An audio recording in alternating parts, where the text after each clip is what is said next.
I've dedicated my life to protecting people's rights as a civil rights attorney, fighting against discrimination and unfair treatment in courtrooms across the country. But I never imagined I'd have to use my legal expertise in my own backyard, against an HOA president who seemed to think she was above the law.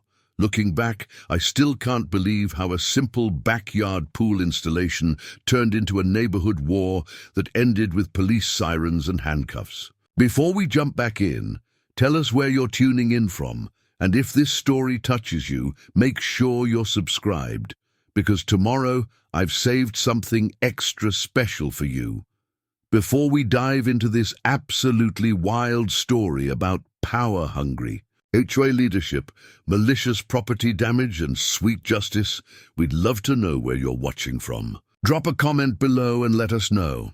It's amazing to see how many people have dealt with similar HOA nightmares. Now, let me take you through the most intense neighborhood dispute I've ever experienced.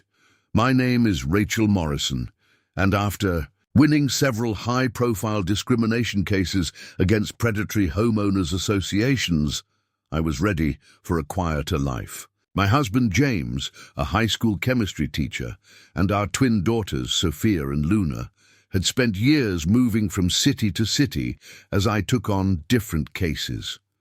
We all shared the same dream, finding a permanent home in a well-maintained community. Where we could finally put down roots, Cypress Grove Estates seemed perfect. Located in the sunny suburbs of Sacramento, California, it boasted beautiful Mediterranean-style homes, tree-lined streets, and a reputation for being one of the most desirable neighborhoods in the area. The community featured walking trails, a small park, and most importantly for our girls, every house had enough backyard space for the pool they'd been begging for since they were little. The HOA presence didn't worry us. I'd reviewed their bylaws thoroughly before purchasing our home. The rules seemed reasonable, nothing like the discriminatory policies I'd fought against in my career. As an attorney who dealt with HOA overreach, I knew exactly what they could and couldn't legally enforce. What I didn't anticipate was meeting someone who'd test every ounce of my legal knowledge and patience. When we moved in during the pleasant spring of 2024, our neighbors seemed welcoming enough. The McGraths across the street brought over a homemade apple pie.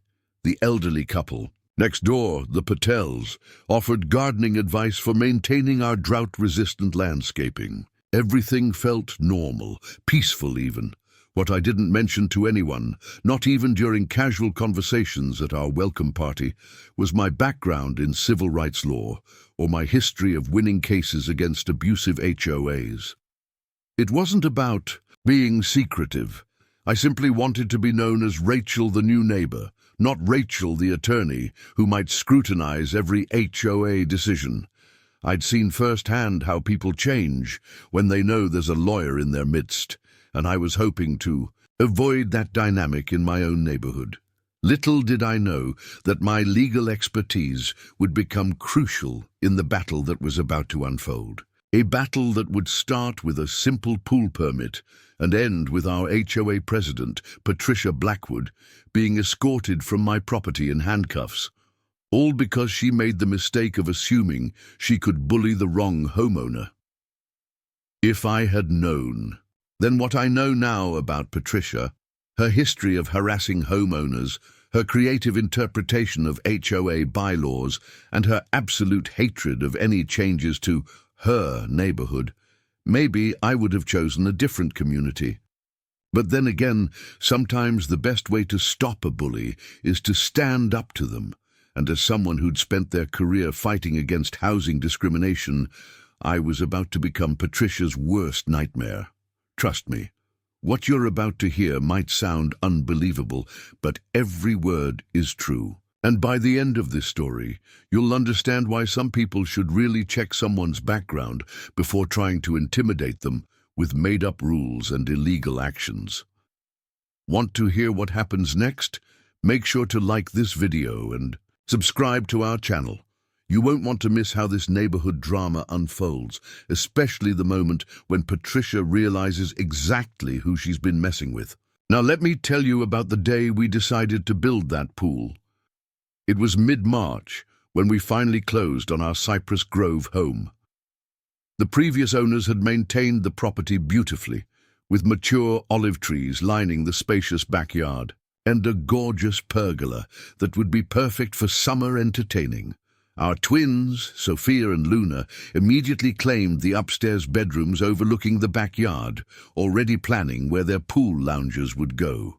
The first week was a whirlwind of moving boxes, arranging furniture, and getting to know our new surroundings. James quickly set up his home chemistry lab in the garage, a space where he could prepare his classroom demonstrations without setting off the smoke detectors in our last apartment. The girls were thrilled to discover that several other families on our street had teenagers their age, and soon the sound of laughter and conversation filled our previously quiet evenings. Our next-door neighbors, the Patels, turned out to be a wealth of information about Cypress Grove's history. Mr. Patel, a retired architect, had lived there since the community's founding in 1995. Over cups of masala chai on their patio, he told us about how the neighborhood had evolved. Things changed when Patricia took over the HOA 5 years ago, Mr. Patel explained, his expression growing serious. Before her, we had community events, block parties, holiday celebrations. Now everything needs her personal approval. Mrs. Patel nodded in agreement, adding more details about cancelled traditions and increasingly strict enforcement of rules. I noticed other subtle signs too. Despite the perfect weather, few people personalized their outdoor spaces. Patios remained eerily bare, gardens consisted of the same approved plants, and there was a striking lack of children's play equipment in any yard. It reminded me of cases I'd handled where HOAs used selective enforcement to maintain an artificial aesthetic at the expense of livability. During our first weekend, I decided to take a thorough walk through the neighborhood, mentally noting the existing modifications to homes. My legal background kicked in automatically. I documented houses with security cameras, outdoor lighting variations, and landscape designs. If we were going to install a pool, I wanted to understand exactly what precedents existed in the community. That's when I met Diana Chen, a mother of 3 who lived at the end of our street. She was working in her garden, carefully trimming roses that exactly matched the HOA-approved variety. When I complimented her flowers, she glanced nervously over her shoulder before speaking. "I had different roses before," she whispered, as if sharing a secret. "Heirloom varieties my grandmother brought from China, but Patricia said they weren't on the approved list. She fined me $100 per day until I replaced them."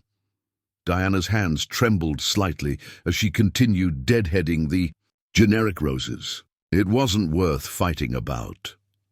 Walking home, I noticed more residents exhibiting the same cautious behavior. People checked their surroundings before retrieving mail or moving their cars. Garage doors closed immediately after use. Window blinds remained drawn despite the beautiful weather. This wasn't just strict HOA enforcement, it was a community living in fear. That evening, as James and I sat on our new patio discussing pool designs, we witnessed our first direct example of Patricia's influence. Our across-the-street neighbors, the McGraths, were hanging string lights on their pergola. Within minutes, a sleek black Tesla pulled up, and a woman in a crisp white pantsuit emerged, clipboard in hand. From our vantage point, we couldn't hear the conversation, but the body language told the story. The woman, who we later confirmed was Patricia, gestured sharply at the lights, while Mrs. McGrath's shoulders slumped in defeat. By sunset, the lights were gone, and the McGrath's patio returned to its approved, unadorned state. "Maybe we should reconsider the pool," James suggested quietly, watching the McGraths retreat inside their house. "We don't want to make waves so soon after moving in. I felt my jaw tighten, remembering countless clients who'd been bullied out of their rights by overzealous HOAs. "No," I replied firmly. "There's nothing in the bylaws preventing pools. I've already reviewed the regulations 3 times. If Patricia wants to challenge us, she'll learn that rules work both ways." As we headed inside for dinner, Sofia and Luna were chattering excitedly about swimming lessons and pool parties. I didn't have the heart to tell them about the growing knot of concern in my stomach. Years of legal experience had taught me that people like Patricia didn't respond well to challenges to their authority. By building this pool, we wouldn't just be adding a family amenity. We'd be making a statement. Little did I know that our pool plans would expose a power struggle that had been simmering in Cypress Grove for years, and that our arrival would be the catalyst for change that many residents had been too afraid to initiate themselves. The decision to keep my legal background quiet wasn't just about wanting a fresh start, it was strategic. Throughout my career, I'd learned that observing how HOAs operate when they think no one's watching can reveal patterns of discrimination and abuse that might otherwise remain hidden. Besides, as I unpacked my home office, carefully arranging my law books and case files in the converted den, I couldn't help but smile at the irony of the situation. Among those files were 3 landmark cases I'd won against HOAs in California, including one that had made national headlines when I proved systematic discrimination against families with children through selective enforcement of recreational equipment rules. That case had led to a complete overhaul of HOA regulations across the state. The plaque commemorating this victory now sat in a box in my closet, waiting until I felt the time was right to display it. My husband, James, understood my approach. "You're like a secret agent," he joked one evening, helping me organize my digital case files on my laptop. "Lawyer by day, ordinary neighbor by night." The girls, however, found it harder to keep quiet about their mom's profession, especially since they'd been present for several of my courthouse victories. "But Mom," Sofia protested during dinner, "remember when you told that mean HOA in San Diego they couldn't stop kids from playing basketball? That was so cool." Luna nodded enthusiastically, adding, "Yeah, and when you helped Mrs. Rodriguez keep a wheelchair ramp, even though it wasn't the approved design, I had to sit them down for a serious conversation about discretion." Girls, sometimes the best way to help people is to understand what's really happening first, I explained. If everyone knows I'm a civil rights attorney who specializes in housing discrimination, they might hide the very things we need to change. Preparing and narrating this story took us a lot of time, so if you are enjoying it, subscribe to our channel. It means a lot to us. Now, back to the story. The next day, I received my first real test in maintaining my cover. Patricia had organized a welcome tea for new residents at the community center. As I entered the meticulously decorated room, I immediately recognized several faces from my legal circles, including Judge Martinez, who had presided over 2 of my HOA cases. She was now retired and living in Cypress Grove. My heart raced as she approached, but she read the situation perfectly. Without missing a beat, she smiled and said, "You must be Rachel Morrison, the new neighbor from, was it San Francisco?" Playing along, I nodded. "Yes, we just moved from there." "Lovely to meet you." Her subtle wink told me she understood the game. During the tea, Patricia held court like a queen, addressing her subjects. She distributed thick welcome packets containing what she called updated HOA guidelines, which I immediately noticed weren't the official bylaws I'd reviewed before purchasing our home. These were Patricia's personal interpretations, filled with restrictions that had no legal basis. "We maintain very high standards here in Cypress Grove," she announced, her voice carrying that peculiar mix of sweetness and steel that I'd heard from countless HOA tyrants before. "These guidelines ensure our community remains Exclusive. The way she emphasized that last word sent a familiar chill down my spine. It was often code for discriminatory practices. I watched as other new residents nodded obediently, accepting, without question, rules about approved children's play hours and ethnic decoration restrictions that were blatantly illegal under California law. My fingers itched to reach for my phone and call my paralegal, but I maintained my composure, playing the role of the attentive new neighbor. After the meeting, Judge Martinez caught up with me in the parking lot. "I assume you're keeping your professional achievements quiet for now," she murmured. When I confirmed this, she smiled grimly. "Good. Things have gotten out of hand here, but nobody's been willing to challenge Patricia. She has a way of making problems for people who oppose her." "Have there been any formal complaints?" I asked quietly, my legal mind already cataloguing potential violations. "Several," the judge replied, "but they mysteriously disappear before reaching the county level. Patricia has friends in the property records office." She paused, then added, "I've been documenting everything, waiting for someone with the right expertise to move in." As I drove home, my mind was racing. The situation was worse than I'd imagined, but also more familiar. Patricia wasn't just a power-hungry HOA president. She was operating a sophisticated system of control that walked the line between strict enforcement and illegal discrimination, the kind of system I'd spent my career dismantling. That evening, as I watched the sunset from our future pool site, I made a decision. I would continue to keep my background quiet, but I would also start building a case. Every interaction, every guideline, every selective enforcement would be documented. If Patricia was as aggressive as she seemed, she would eventually make a mistake. And when she did, she would learn that some new residents aren't as powerless as they appear.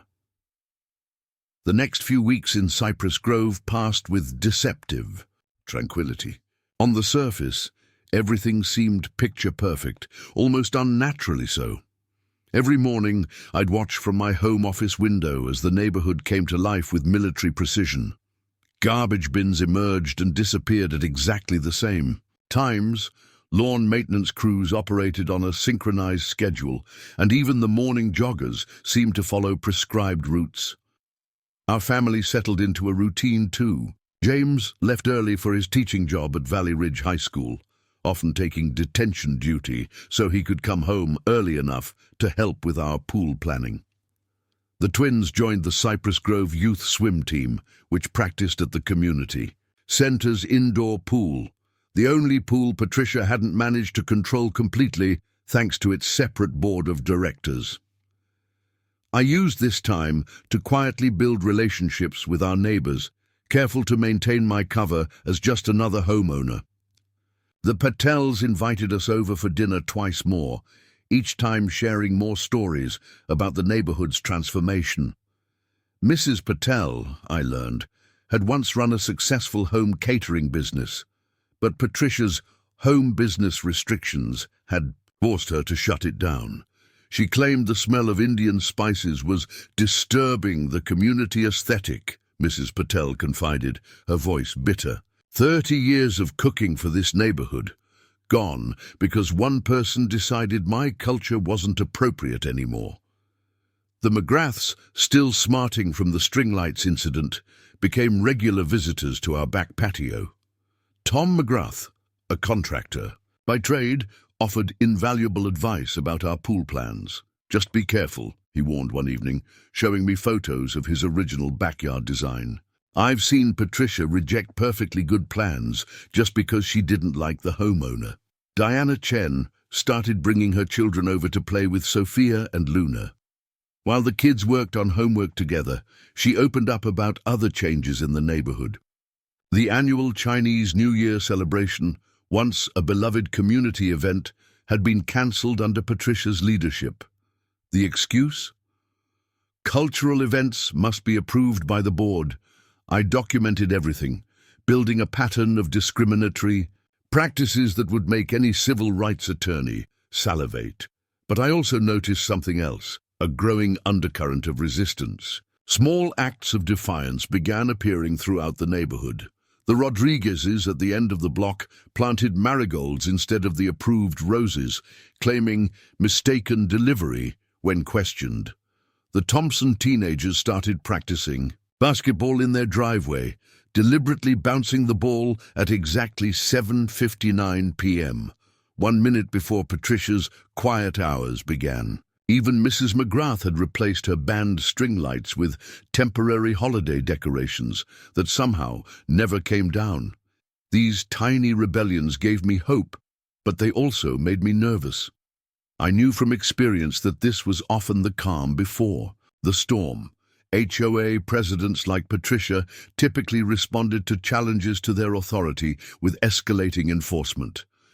My suspicions were confirmed when I received our first HOA newsletter since moving in. Between announcements about community events, all requiring Patricia's personal approval, and reminders about approved paint colors, there was a new section titled Maintaining Our Standards. Recent deviations from community guidelines have been noted, the newsletter stated. The board will be conducting thorough property reviews to ensure compliance. Non-compliant modifications will result in immediate fines and potential liens. That evening, I noticed Patricia's black Tesla cruising the streets slower than usual, her clipboard visible through the tinted windows. She paused briefly in front of each deviant property: the Rodriguez's marigolds, the McGrath's lights, the Thompsons' basketball hoop. When she reached our house, she stayed parked for several minutes, studying our yard where survey stakes now marked the outline of our future pool. James noticed too. Maybe we should wait, he suggested again, watching Patricia's car finally pull away. At least until things calmed down. But I recognized this tactic. It was the same strategy I'd fought in dozens of cases: create an atmosphere of fear and uncertainty to discourage homeowners from exercising their rights. No, I replied firmly. The bylaws explicitly allow pools. We've followed every legal requirement. If Patricia wants to fight this, she'll have to do it by the book. What I didn't tell James was that I was actually hoping for a confrontation. Each of my successful cases had started with someone pushing back against unreasonable restrictions. Sometimes it took one person standing their ground to expose the whole system of control. As I watched the sun set over our staged backyard, I couldn't help but smile at the irony. Patricia thought she was documenting violations, but she wasn't the only one building a case. Every newsletter, every selective enforcement, every discriminatory rule was being carefully logged and categorized in my own private files. The only question was, who would make the first move? The inevitable confrontation with Patricia came sooner than expected. It was a sunny Tuesday morning, and I was reviewing pool contractor bids at our patio table when the distinct click of designer heels on concrete announced her arrival. I didn't need to look up to know it was her. The sharp intake of breath from Mrs. Patel, who was tending her garden next door, said it all. Mrs. Morrison. Patricia's voice carried the artificial sweetness I'd heard countless HOA presidents use before. She stood at the edge of our patio, immaculate in a cream-colored pantsuit, her silver hair styled in what I'd come to think of as the HOA crown, an elaborate updo that seemed designed to look down on others from. I don't believe we've had a chance to properly discuss your plans. I gestured to the empty chair across from me, maintaining a deliberately casual demeanor. Please, join me. I was just reviewing contractor proposals. The slight twitch in Patricia's left eye told me she hadn't expected such a direct approach. She remained standing, clutching her ever-present clipboard like a shield. I notice survey stakes in your yard, she said, her tone shifting from sweet to stern. I don't recall approving any major landscaping changes. That's because no approval is required for pools under the current bylaws, I replied, sliding a copy of the relevant section across the table. I've already confirmed this with the city planning office. Patricia's perfectly manicured nails drummed against her clipboard. Perhaps you misunderstand how things work in Cypress Grove. All exterior modifications require board approval. My approval. It's for maintaining property values, you understand? I pulled out another document, the official county record of property values in our area. Interesting you should mention that. I've noticed homes with pools in our neighborhood actually have higher resale values. The Thompson property sold for 15% above market last year. The mention of the Thompsons made Patricia's nostrils flare. That sale was irregular. Besides, this isn't about property values alone.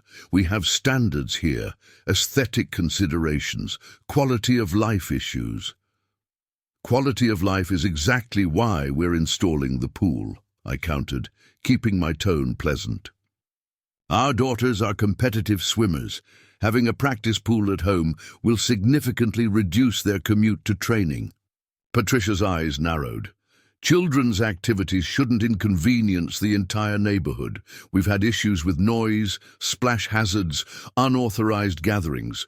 I was ready for this argument. The pool design includes state-of-the-art sound dampening features and privacy landscaping, all within code and existing bylaws, of course. I spread out the architectural plans, watching as Patricia's expression darkened. These plans are quite elaborate, she said, examining the drawings with obvious distaste. The board will need to review them thoroughly. I expect the process could take several months, possibly longer. The bylaws specify a maximum 14-day review period for any board decisions, I pointed out. After that, the homeowners' plans are automatically approved. I'm sure you're aware of this provision. For a moment, Patricia's mask slipped.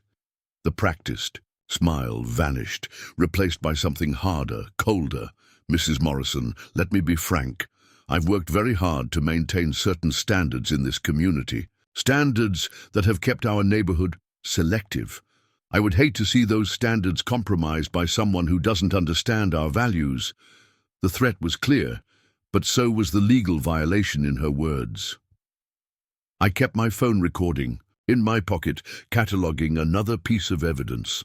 I understand values perfectly, Patricia. I also understand rules, regulations, and rights. The pool installation begins next week, in full compliance with all legitimate bylaws. Patricia straightened to her full height, adjusting her designer jacket with practiced precision. We'll see about that. The board has ways of dealing with difficult residents. She turned to leave, then paused. Oh, and do remind your daughters that the community center pool is closed for maintenance indefinitely. We wouldn't want them practicing without proper supervision. As she clicked away on her expensive heels, I noticed several curtains quickly closing in neighboring houses. Our confrontation had drawn an audience, even if they were too afraid to watch openly. Mrs. Patel had disappeared entirely, though I could see her garden shears abandoned mid-trim. I gathered my documents, adding notes to my growing file. Patricia's attempt to intimidate me had actually given me exactly what I needed: clear evidence of discriminatory intent and arbitrary enforcement. But her parting shot at my daughter's swimming access told me this battle was about to escalate, beyond mere paperwork. Inside, I found Sofia and Luna at the kitchen counter, their faces worried. "Mom," Sofia began, "Jessica Chen just texted. She said Patricia's closing the pool because of us." "Not because of us," I corrected, pulling them both into a hug. "Because of her. But don't worry. This is exactly why we're building our own pool. Some people abuse their power until someone stands up to them." What I didn't tell them was that Patricia had just made her first major legal mistake. Closing community facilities in retaliation against specific residents was explicitly prohibited under California law. The question now was, how far would she go to maintain her control, and what would it cost her in the end? The morning our pool construction was scheduled to begin, I woke up early to find our front yard had been decorated overnight. Dozens of bright red violation notices were staked into our lawn, fluttering in the morning breeze like some sort of bizarre garden. Each notice cited a different imaginary infraction: unauthorized landscape modification, potential noise disturbance, aesthetic deterioration risk. I was photographing the notices for my records when Diana Chen hurried over, still in her morning robe. "Rachel, you need to see this," she whispered, holding out her phone. On the neighborhood's private Facebook group, Patricia had posted a lengthy community alert about our pool project, warning residents about destructive construction and dangerous precedents. The comments section was illuminating. While most neighbors remained silent, a few Patricia loyalists were actively spreading misinformation. "I heard they're building an Olympic-sized pool," one claimed. "Property values will plummet," another warned. "The most ridiculous. They're planning to open a public swimming school." James came outside, coffee mug in hand, and surveyed the scene. "Well, she's nothing if not thorough," he remarked, carefully removing one of the notices.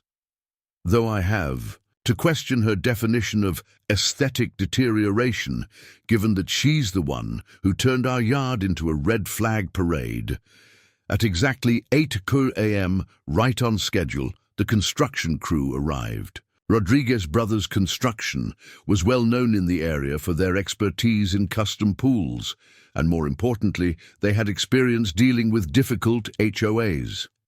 Manuel Rodriguez, the owner, took one look at the violation notices and shook his head. "Senora Morrison," he said, pulling out a thick folder, "we have all the permits, all the approvals. These notices, they mean nothing, pure intimidation."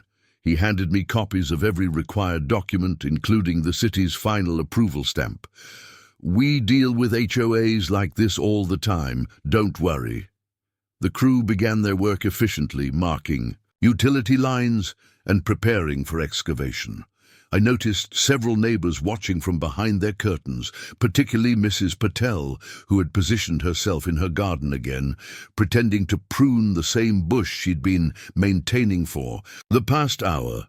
At 8:47 a.m., Patricia's black Tesla screeched to a halt in front of our house. She emerged like a storm cloud in an expensive suit, waving a stack of papers. Behind her was a man I hadn't seen before, wearing a cheap suit and carrying a briefcase that had seen better days. "Stop this immediately," Patricia demanded, marching up to Manuel. "This construction is unauthorized and illegal." She thrust the papers toward him, but I intercepted them smoothly. "And you are?" I asked the man in the cheap suit, though I had a pretty good guess. "Gerald Watkins, HOA Legal Counsel," he replied, trying to sound authoritative but coming across as nervous. I recognized the name. He'd lost several cases against me in the past, though he clearly didn't recognize me yet. I scanned the papers Patricia had brought, a hastily prepared cease and desist letter full of vague threats and questionable legal citations. "Gerald," I said, keeping my tone professional, "you might want to review California Civil Code section 4735 before proceeding with this. Also, Davis-Sterling Act compliance requirements regarding reasonable restrictions." Gerald's face paled slightly. Those weren't references a typical homeowner would know. Patricia, however, was too angry to notice the exchange. "This is not up for discussion," she snapped. "The board has not approved this construction. It must stop immediately or we will be forced to take legal action." Manuel stepped forward, his own documentation ready. "Senora, we have all required permits, city approval, everything is in order. We are proceeding as planned." Patricia turned to her lawyer. "Gerald, call the police. They're trespassing." "Actually," I interjected, "calling the police to report a false crime is itself a crime, and since we have all proper documentation, that's exactly what this would be." I turned to Gerald. "I'm sure you've advised your client about the legal implications of making false police reports, right?" Gerald tugged at his collar. "Patricia, perhaps we should review the documentation first." But Patricia was beyond listening. She pulled out her phone and began recording the construction crew. "This will all be evidence in court," she declared. "Every violation, every bit of damage to our community's standards." "Perfect," I replied, pulling out my own phone.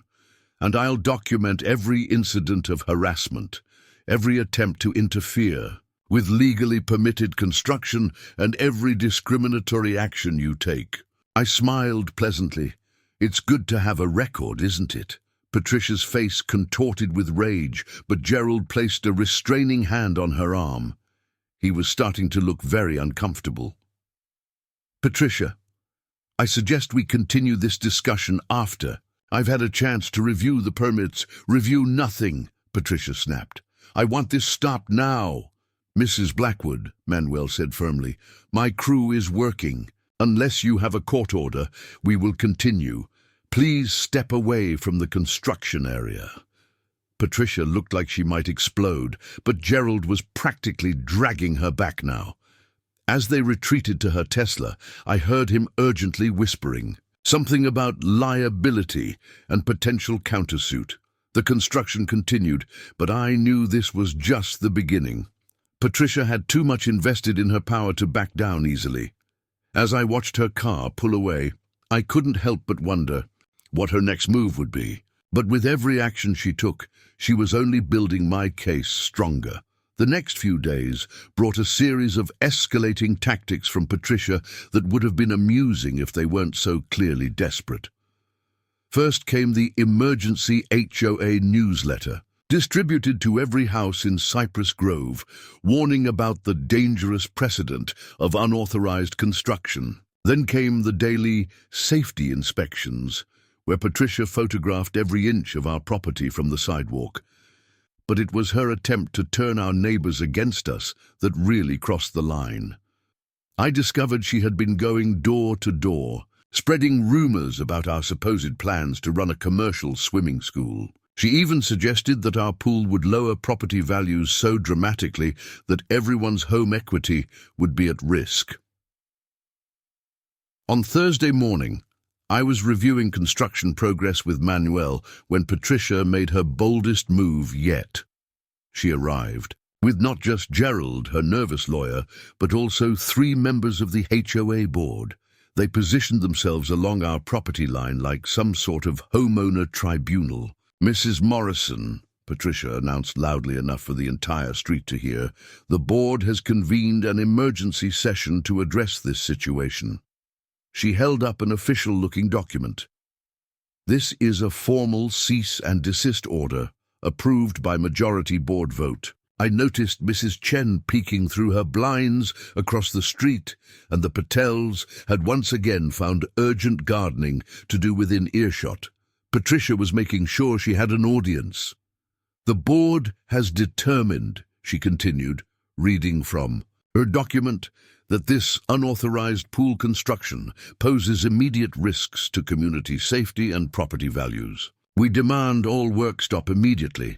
Manuel looked to me for guidance. I nodded for him to continue working, then turned to address the board members. "I don't believe we've met properly. I'm Rachel Morrison." I smiled at each of them in turn, noting how they avoided direct eye contact. "Since this is apparently an official board meeting, I assume proper notice was given to all homeowners as required by state law." One of the board members, a thin man with glasses, shifted uncomfortably. "Well, this was an emergency session. Even emergency sessions require 48-hour notice under California law," I pointed out. "I don't recall receiving any notification. Did other homeowners?" I raised my voice slightly, knowing our audience was listening. The situation required immediate action, Patricia cut in. "Your unauthorized construction has all required permits and approvals," I finished for her. "Would the board like to review the documentation, including the city approvals that supersede HOA authority in this matter?" "HOA bylaws clearly state," Patricia began, but I was ready. "Please show me the specific bylaw," I requested, "because I have the official registered copy right here." I held up my copy of the bylaws. "Not the guidelines you've been distributing, but the actual legal document filed with the county." Another board member, a woman in a tennis outfit, spoke up. Patricia assured us the guidelines were legally binding. They're not, I stated firmly, and as board members, you should be very concerned about enforcing unofficial rules. Personal liability can attach to board members who exceed their legal authority. That got their attention. Gerald, who had been trying to become one with the background, suddenly found his voice. Perhaps we should review the legal documentation more thoroughly. Patricia whirled on him. We don't need to review anything. The board has made its decision. A decision made in an improperly convened meeting, attempting to enforce non-existent rules, I pointed out. Would you like me to explain the potential legal consequences of that, both for the HOA and for individual board members? The tennis outfit woman took a step back. Personal liability. Patricia, you didn't mention...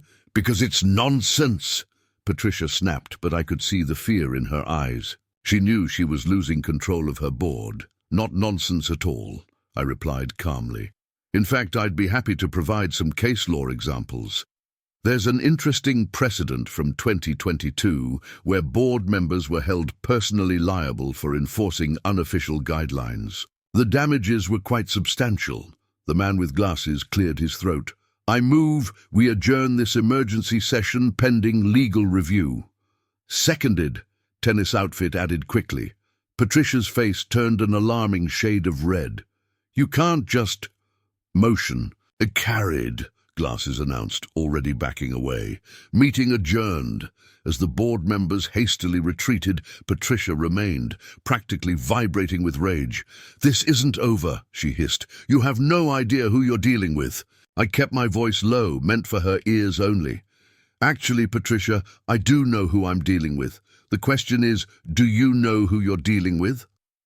Something in my tone must have worried her because she took a step back, but her eyes narrowed. With sudden suspicion, who are you really? Just a homeowner who knows her rights, I replied pleasantly, and who documents everything. I gestured to my phone, which had been recording the entire exchange. Patricia stormed off, but not before I heard her mutter, "We'll see about that." As the dust settled, Manuel approached with a concerned look. "Senora Morrison, in my experience, people like her, they don't give up easily, they just get more desperate." I nodded, watching Patricia's Tesla screech away. "I know, Manuel. That's exactly what I'm counting on." The next morning, our mailbox was stuffed with an official-looking envelope from the HOA. Inside was a stack of violation notices, each carrying an increasingly absurd fine. Unauthorized construction, $1,000 per day. Visual disturbance, $500 per day. Potential noise violation, $750 per day. The total came to an astronomical $2,250 daily penalty, backdated to the start of construction. I was documenting the notices when Mrs. Patel hurried over, wringing her hands. "Rachel, dear, have you seen the latest posts on the community forum?" She held out her tablet, showing me a series of announcements from Patricia.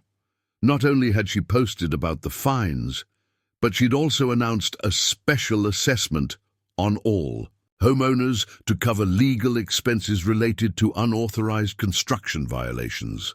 She's trying to turn the neighborhood against us by hitting their wallets, I explained to James over breakfast. It's a classic intimidation tactic. Make everyone suffer until they pressure the target to give in. Our twins were listening intently. Luna, always the more outspoken one, asked, "Mum, can she really make everyone pay extra money just because she's mad at us?" "No, honey, she can't. But she's hoping people will be too scared to question it."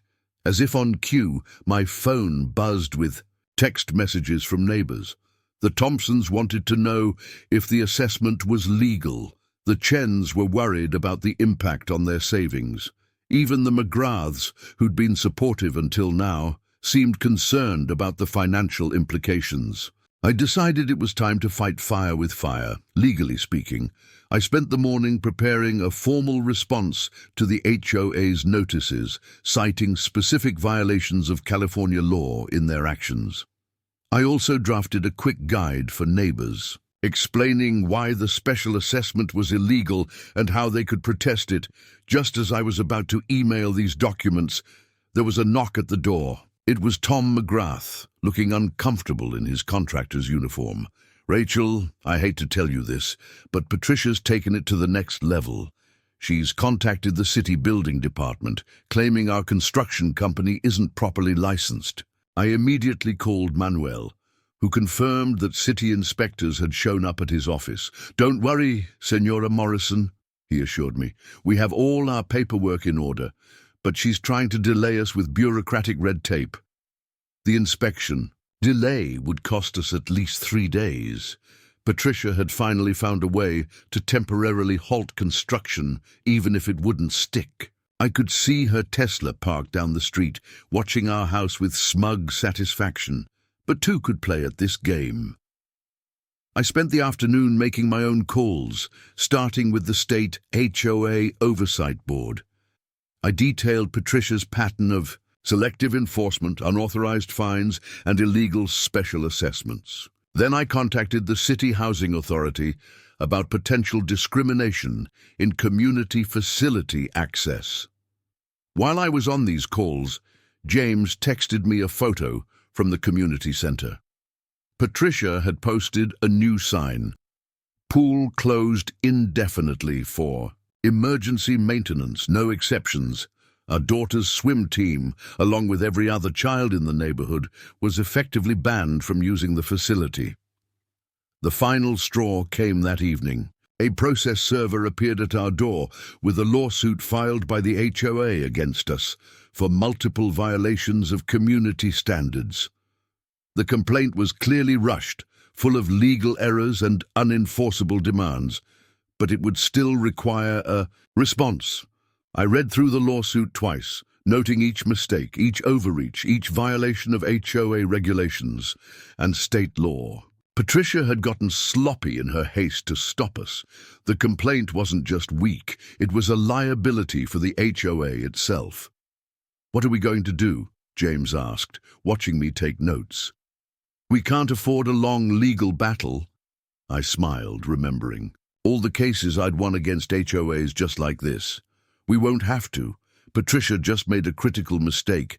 This lawsuit gives us legal standing to demand all HOA records, including financial transactions, board meeting minutes, and enforcement actions against other homeowners. And that's important because I guarantee she's been playing fast and loose with HOA funds and regulations.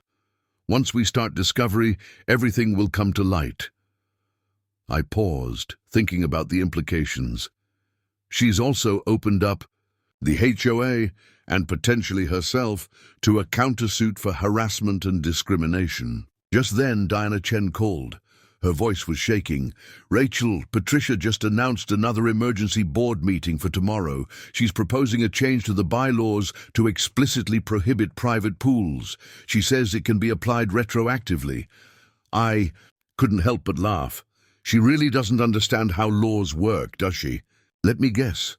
No proper notice to homeowners, no required waiting period for bylaw changes. "None of that," Diana confirmed.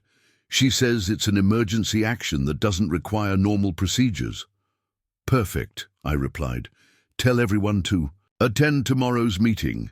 It's time the neighborhood saw exactly how Patricia operates and what they can do about it." After hanging up, I looked out at our half-finished pool. The excavation was complete, and the framing was partially installed.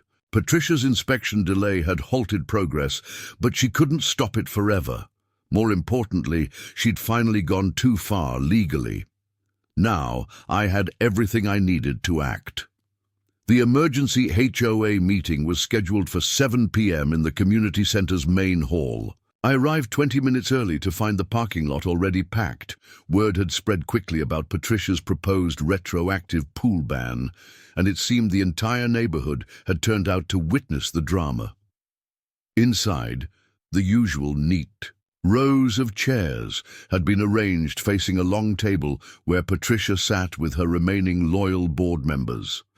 Gerald, her increasingly nervous lawyer, was shuffling through papers beside her. occasionally whispering urgent comments that she appeared to be ignoring. The room was humming with tension. I noticed several distinct groups forming. Patricia's steadfast supporters clustered near the front, mostly older residents who'd been in her inner circle for years. A larger group of uncertain homeowners in the middle, and along the back wall, those who'd faced Patricia's wrath before, including the Chens, the Patels, and the Thompsons. I chose a seat in the middle section, directly in Patricia's line of sight. James sat beside me, while our twins had joined their swim team friends in the corner, all wearing their team jackets in silent protest of the pool closure. At exactly 7 p.m., Patricia called the meeting to order, her voice carrying that artificial sweetness that had become her trademark. Thank you all for coming to this emergency session. We're here to address a serious threat to our community's standards and property values. I pulled out my phone and began recording, an action quickly noticed by Gerald, who shifted uncomfortably in his seat. The board has prepared an amendment to our bylaws, Patricia continued, specifically addressing the issue of private pools. This amendment will prohibit all new pool construction and require the removal of any unauthorized pools currently under construction. A murmur ran through the crowd. Mrs. Thompson raised her hand. What about existing pools? There are 3. In the neighborhood already. Patricia's smile tightened. Those will be grandfathered in, of course. This is about preventing new violations. How is it a violation if it wasn't prohibited before? This from Mr. Chen, his voice firm despite his obvious nervousness. The board has always had the authority to maintain community standards, Patricia replied dismissively. Now we'll proceed with the vote. A point of order, I called out, standing up. Before any vote, I'd like to address several legal issues with this proposed amendment. Patricia's eyes narrowed. This isn't a debate, Mrs. Morrison. The board will vote. Actually, I interrupted, according to both California law and our own bylaws, amendments require proper notice to all homeowners, a public comment period, and a vote of the full membership. Not just the board. Gerald tugged at Patricia's sleeve, but she shrugged him off. This is an emergency action. Normal procedures don't apply. There's no such thing as an emergency exemption to homeowner voting rights, I countered, pulling out my documentation. I have here the relevant sections of the Davis-Sterling Act, which governs HOA operations in California. Would you like me to read them? That won't be necessary, Gerald interjected quickly, but Patricia talked over him. Mrs. Morrison clearly doesn't understand how things work here, she snapped. This amendment will pass, and that illegal pool will be removed, or the fines will bankrupt you. The room went silent. Patricia had finally dropped her polite facade, and her true nature was on full display. I smiled. Actually, Patricia, I understand exactly how things work. Not just here, but in every HOA that tries to exceed its legal authority. I turned to address the room. Would anyone like to know exactly how much power the HOA actually has, and more importantly, how much it doesn't have? Hands shot up across the room. Patricia's face reddened. This meeting is about the amendment. Let her speak. This from Mrs. Patel, standing up for the first time in years of HOA meetings. We have a right to know. I nodded, thanks to Mrs. Patel, and continued. First, HOA boards cannot create or enforce rules that aren't in the official bylaws. Those guidelines you've all been following, they're not legally binding. Second, fines cannot be imposed without proper notice and a hearing. Third, special assessments require a full homeowner vote. And fourth, I paused, making eye contact with Patricia, board members can be held personally liable for exceeding their authority. Gerald was now frantically shuffling through his papers, while the board members exchanged worried glances. Everything this board has done in the past month, the unlawful fines, the pool closure, the special assessment, and now this attempted amendment, is a violation of state law, I continued. Each violation carries potential penalties, both for the HOA and for individual board members who approved these actions. The room erupted in conversation. Patricia banged her gavel repeatedly, trying to regain control, but the momentum had shifted. Mr. Thompson stood up. "I move that we table this amendment and conduct a full audit of HOA actions and finances." "Seconded," called out multiple voices. Patricia's face had gone from red to white. "You can't, this isn't—" She turned to Gerald for support, but he was already packing up his briefcase. "I believe we should adjourn this meeting," he suggested quietly, "immediately," but it was too late. The crowd was now fully engaged, asking questions about specific fines they'd paid, rules they'd followed, modifications they'd been denied. Years of pent-up frustration were finally finding voice. In the midst of the chaos, I noticed Patricia, typing frantically on her phone. Something about her expression, a mixture of rage and calculation, told me this wasn't over. She might have lost this battle, but she wasn't done fighting. The day after the explosive HOA meeting brought an unexpected calm to Cypress Grove. Patricia's Tesla was notably absent from its usual patrol routes, and the construction crew returned to work on our pool without interference. Manuel's team made significant progress, completing the concrete shell and beginning the plumbing installation. "It's like the eye of a hurricane," James commented, watching the workers from our kitchen window. "Too quiet." He was right.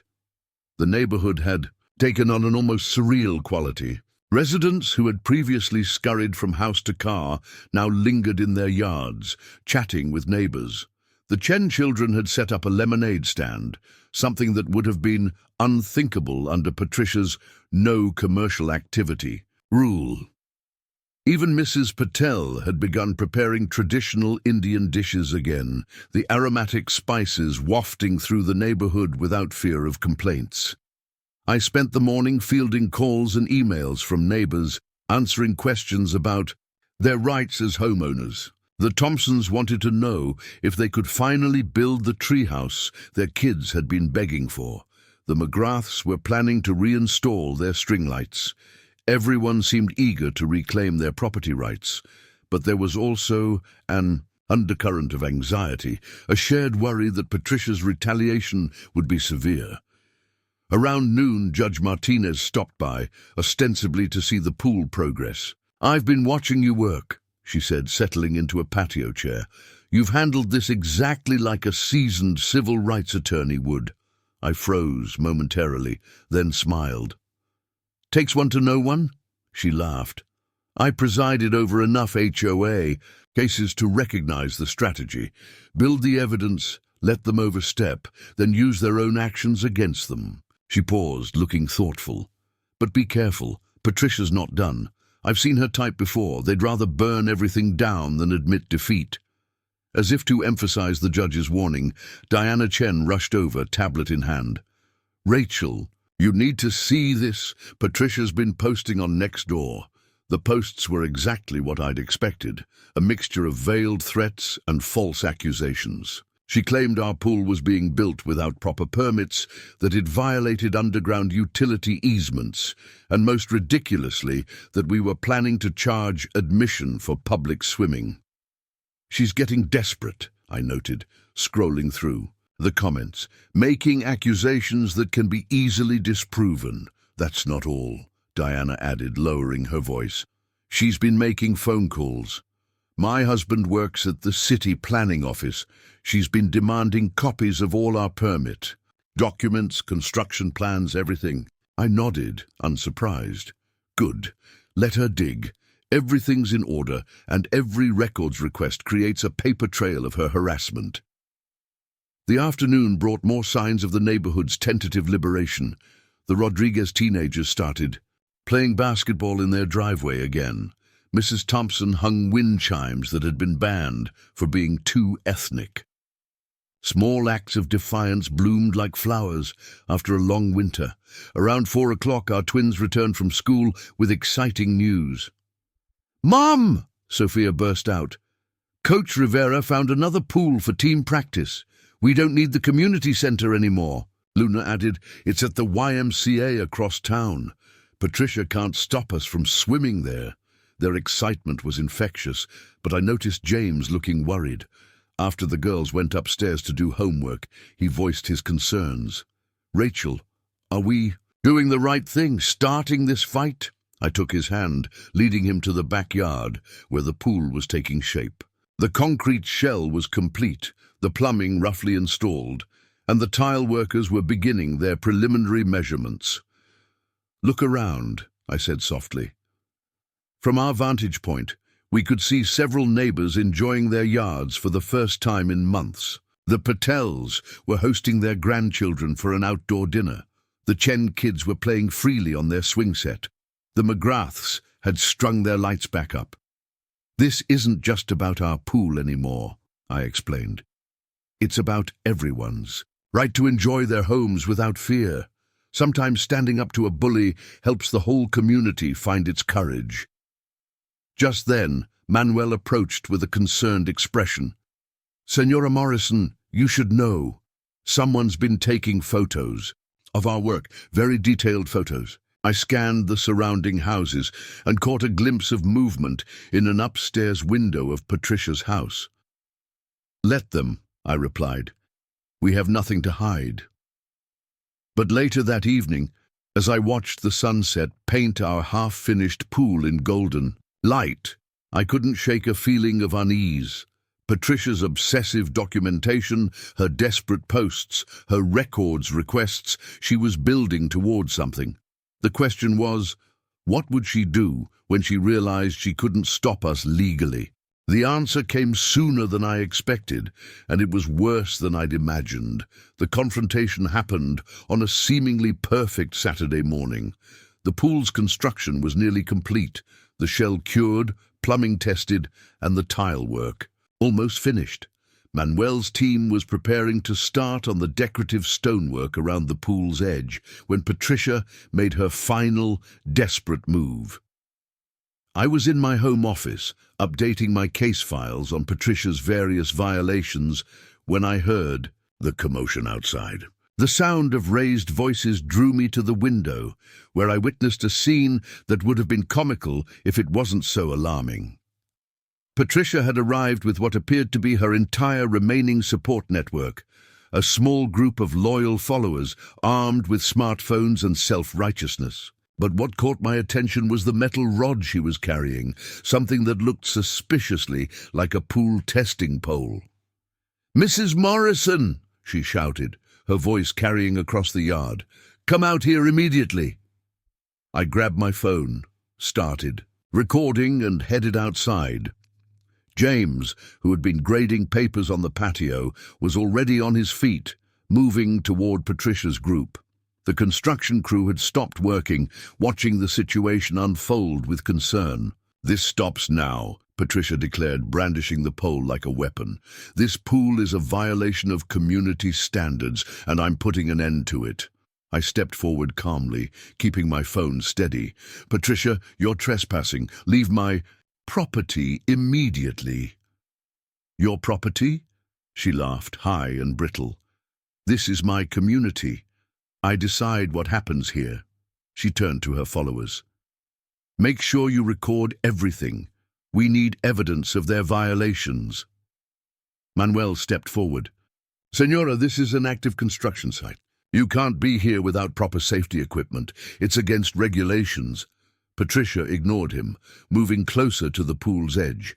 Her eyes had taken on a manic gleam that sent warning signals through my legal brain.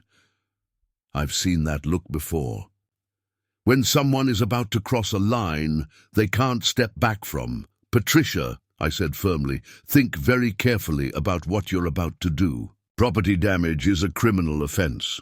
"Property damage?" she scoffed. "I'm protecting property values. This monstrosity will destroy our neighborhood's character." She raised the pole, aiming it at the newly installed tile work. "Mom," Sofia's Voice came from behind me. Both our twins had come outside, drawn by the commotion. They stood frozen, watching Patricia with wide eyes. Something in Patricia snapped. "See, this is exactly what I warned everyone about. Children running wild, noise pollution, property values plummeting." She swung the pole toward the pool's edge. "That's enough." I stepped forward, my phone still recording. "Patricia Blackwood, you are trespassing on private property and threatening criminal damage. Leave now or I will call the police." She laughed again, that same unhinged sound. "Go ahead, call them. They'll see I'm right. They'll understand I'm protecting our community." I pulled out my second phone and dialed 911, keeping my eyes and camera fixed on Patricia. "Yes, I need police at 1547 Cypress Grove Lane. I have a trespasser threatening property damage with a weapon." She appears unstable and, before I could finish, Patricia struck. The metal pole slammed into the newly laid tilework, sending ceramic shards flying.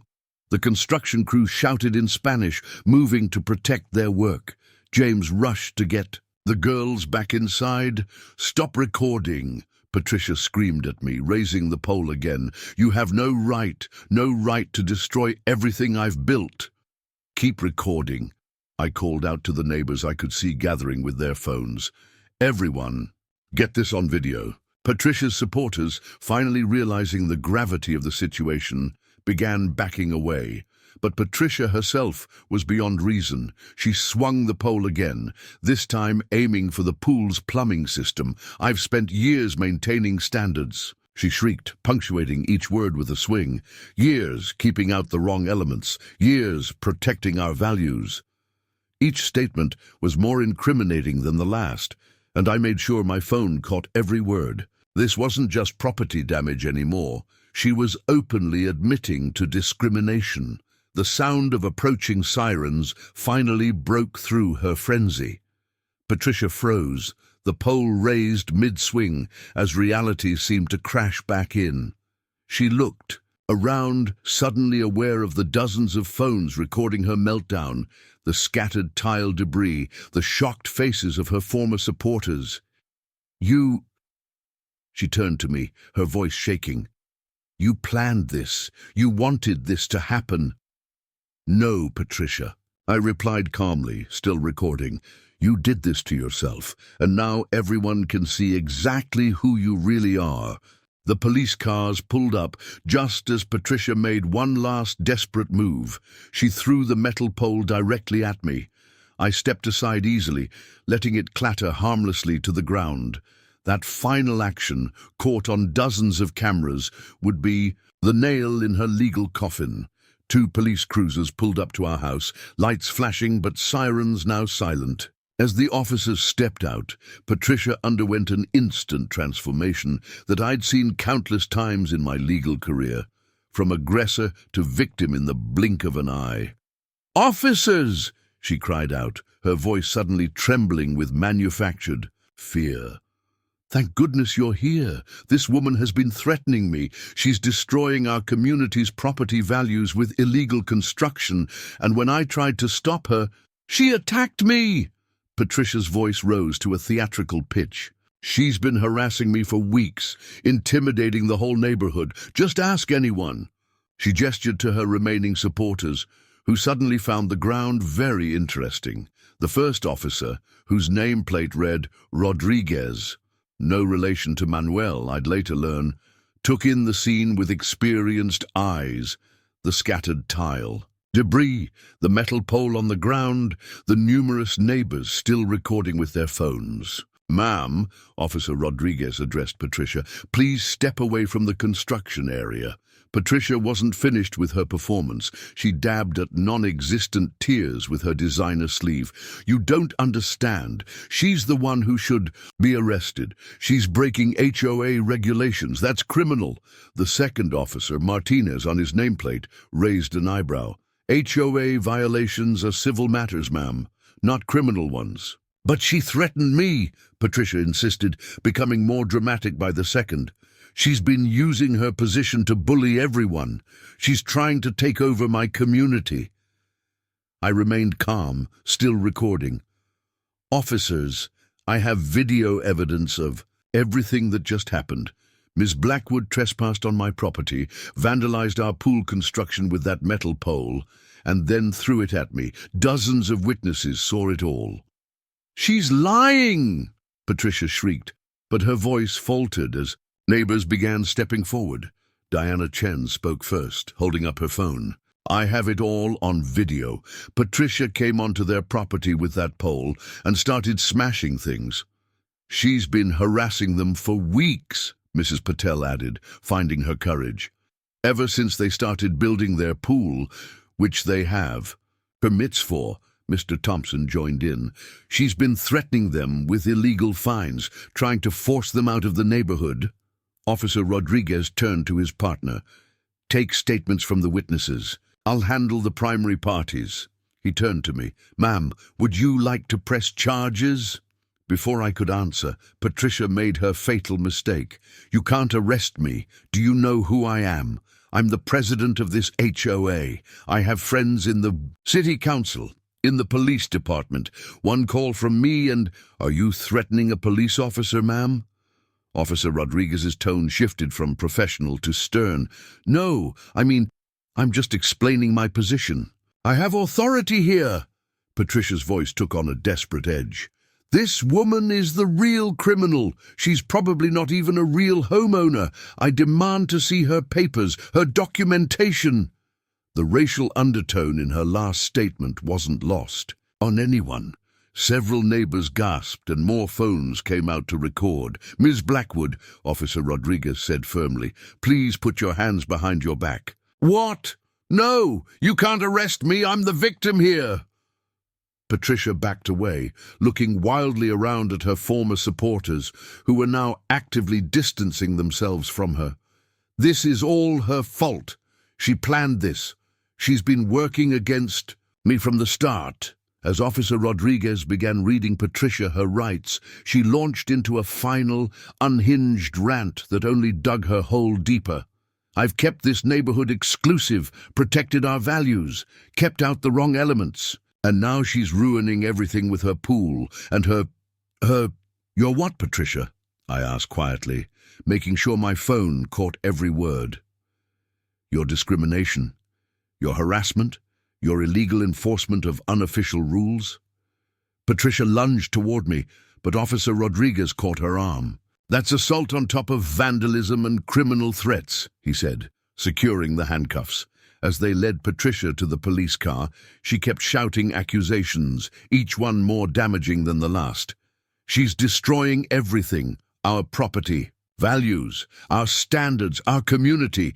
She has no right to change things, no right to let just anyone move in."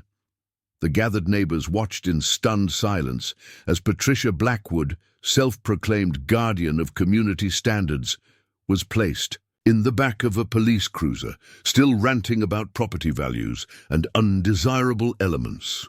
Officer Martinez approached me with his notepad. "We'll need your statement, ma'am, and all the video evidence you've collected." "Of course," I replied, then added, "though you might want to note that some of her statements could constitute admissions of housing discrimination under California law." The officer looked at me curiously. "You seem very familiar with the legal aspects of this situation." I smiled. "Let's just say I have some experience in housing law." "Experience in housing law," Officer Martinez repeated, his interest clearly piqued. "Could you elaborate on that?" Before I could respond, Judge Martinez walked over from where she'd been observing. "Officers, you might be interested to know that you're speaking with Rachel Morrison. The same Rachel Morrison who successfully argued the landmark case against Hillside Estates HOA last year." Patricia, who was still visible in the police car's back seat, suddenly stopped her ranting. Even through the car window, I could see her face drain of color. "Morrison versus Hillside Estates?" Officer Rodriguez rejoined us, recognition dawning on his face. "The case that established new precedents for HOA discrimination." "The same," Judge Martinez confirmed, clearly enjoying the moment. Though I believe your more recent victory was against Palm Springs communities, the pool discrimination case." Patricia was now pressing her face against the police car window, her expression a mixture of horror and dawning comprehension. Her remaining supporters, who had been hovering uncertainly nearby, began rapidly dispersing. "You're that lawyer," Diana Chen's voice carried across the yard. "The one who's been taking down discriminatory HOAs across California?" I nodded, finally, ready to acknowledge my background. "Yes, I specialize in housing discrimination cases, particularly those involving HOA overreach. In fact, Patricia's actions these past few weeks have been remarkably similar to cases I've handled before." The gathered neighbors erupted in conversation. Mrs. Patel was explaining to others about my previous cases, which she'd apparently been following in the news. The Thompsons were pulling up news articles on their phones. Even Manuel and his crew were sharing knowing looks. They'd suspected something was different about this particular homeowner HOA dispute. "So all this time," Tom McGrath said slowly, "while Patricia was trying to bully you with fake rules and illegal fines, I was documenting everything," I confirmed. "Every violation of state law, every instance of discriminatory enforcement, every abuse of power." Patricia began banging on the police car window, demanding to speak with her lawyer. Officer Rodriguez walked over to calm her down, while Officer Martinez continued taking statements from witnesses. James came to stand beside me, our twins peeking out from behind him. "Should we tell them the rest?" he asked quietly. I looked at our neighbors, people who'd lived under Patricia's regime of fear for years, who were just beginning to understand they had rights as homeowners. Yes, I decided, they should know everything. "There's more to this than just the pool incident," I announced to the gathered crowd. "For the past month, I've been building a case not just about Patricia's personal actions, but about systematic discrimination in how our HOA has been operated."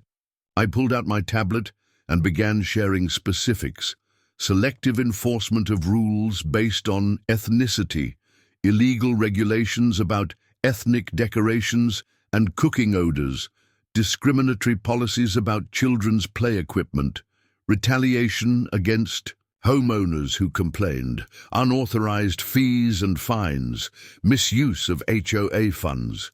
From the police car came the sound of Patricia's muffled wailing. "The pool dispute," I continued, "that was just the latest in a pattern of discriminatory behavior. Patricia's reaction today simply provided clear evidence of intent and multiple witnesses." Judge Martinez stepped forward again. "I've been helping Rachel document violations for weeks. Between the video evidence of today's incident and the pattern of discrimination we've established, I'd say the HOA board has some serious legal exposure." The board, one of Patricia's former supporters, looked alarmed. "But we didn't know." "Board members can be personally liable for participating in discriminatory practices," I explained, "even if they were just following Patricia's lead. Though," I added, seeing several faces pale, "cooperation with the investigation and immediate corrective action can mitigate that liability." The remaining board members huddled together, whispered frantically, then approached Officer Martinez to provide additional statements about Patricia's actions and their own roles. Diana Chen touched my arm gently. "All this time, you were building a case to help everyone, not just fighting for your pool." I smiled. Sometimes the best way to fight discrimination is to let people show exactly who they are. Patricia's obsession with stopping our pool construction led her to reveal the true nature of her community standards. From the police car, we could hear Patricia demanding her phone call. She was no longer ranting about property values or community standards. Now she was asking specifically for attorneys who specialized in civil rights defense. "Too late for that," Judge Martinez murmured. "She's given you enough evidence for a class action lawsuit." The phrase class action rippled through the crowd, and I saw hope replace fear in many faces. Years of Patricia's discriminatory rules and retaliatory actions could finally be addressed. As the police cruisers pulled away with Patricia in custody, the full impact of the morning's events began to ripple through Cypress Grove. Neighbors, who had barely spoken to each other in years, were now gathered in small groups on lawns and driveways, sharing stories of their experiences under Patricia's reign. "She fined me $500 for having a Lunar New Year decoration up for more than one day," Mrs. Chen revealed to a shocked group. "Said it didn't reflect community values. Remember when she tried to ban any food cooking that produced ethnic aromas?" Mrs. Patel added, "My daughter stopped visiting because she couldn't even make her children's favorite dishes." More stories emerged. The Thompsons' children had been banned from playing outside during quiet hours, which mysteriously only seemed to apply to certain families. The Rodriguez family had been repeatedly cited for excessive gatherings when their extended family visited for Sunday dinners. The list of discriminatory actions grew longer by the minute. I spent the next hour in my home office, making calls to colleagues in civil rights law. By noon, we had the framework for a class action lawsuit that would address not just Patricia's recent actions, but years of systematic discrimination. Meanwhile, James had turned our patio into an impromptu community center. Neighbors streamed in and out, bringing food and drinks, sharing documents and photographs that could serve as evidence. The twins had set up a table where they helped people fill out incident report forms I'd prepared. Manuel and his crew had resumed work on the pool, but now they were receiving constant offers of water and snacks from neighbors who'd previously been too afraid to interact with unauthorized workers, another of Patricia's discriminatory policies. Around 2 o'clock, Gerald, Patricia's increasingly distressed lawyer, appeared at our door. The same man who'd been threatening legal action against us just days ago now looked like he hadn't slept in weeks. "Mrs. Morrison," he began, his voice strained, "I want to make it clear that I had no knowledge of the extent of Ms. Blackwood's activities. If there's anything I can do to assist in documenting—" I invited him in, noting how he flinched at the sight of Judge Martinez on our patio.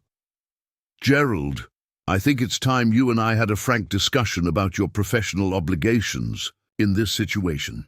For the next hour, Gerald provided detailed information about Patricia's manipulation of HOA records, her selective enforcement policies, and her methods of intimidating board members into compliance. His hands shook as he signed his official statement. "I should have recognized your name," he admitted as he prepared to leave. "I've read all your cases. I just never thought that you'd end up on the wrong side of one," I finished for him. "Consider this a learning opportunity."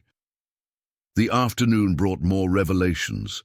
The McGraths arrived with boxes of HOA documents, copies they'd secretly made over years of serving on various committees. Diana Chen's husband, from the city planning office, provided records of Patricia's numerous attempts to manipulate permit processes against undesirable homeowners. But the most damaging evidence came from an unexpected source.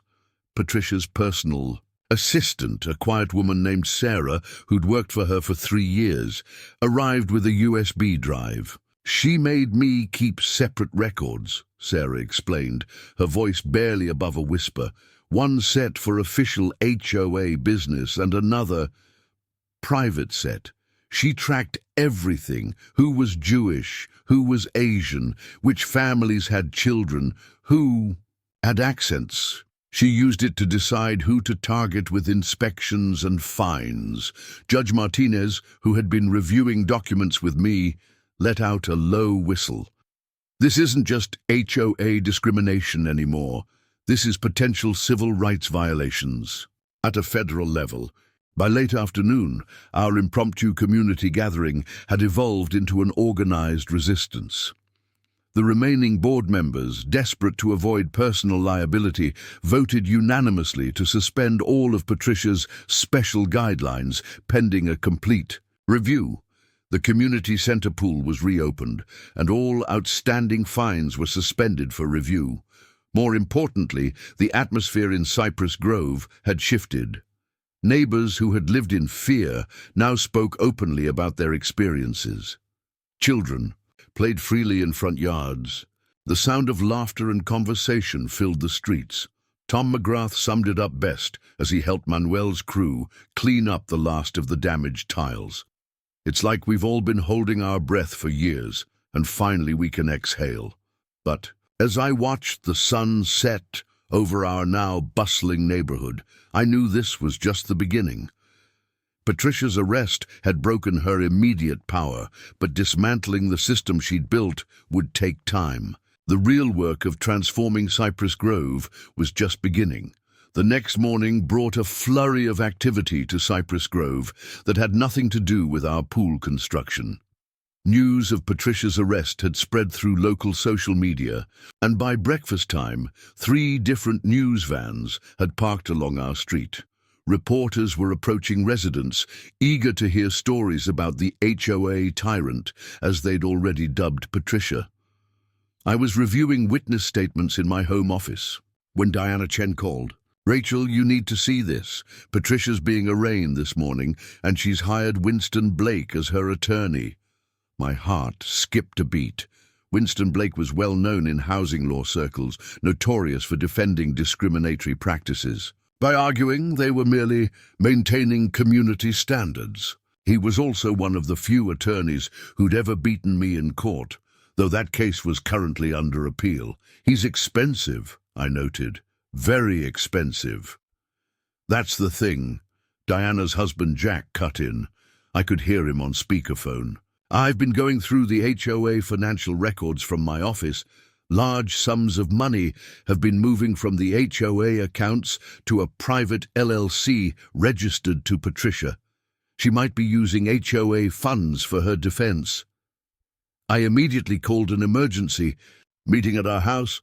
Within an hour, our living room was packed with concerned residents. The remaining board members, looking increasingly uncomfortable, confirmed Jack's suspicions. "She told us it was for community legal services," explained Barbara Thompson, the board treasurer. "We never saw the actual transfers. She handled all the banking herself." Judge Martinez, who'd become a regular presence at these gatherings, shook her head. "Misappropriation of HOA funds.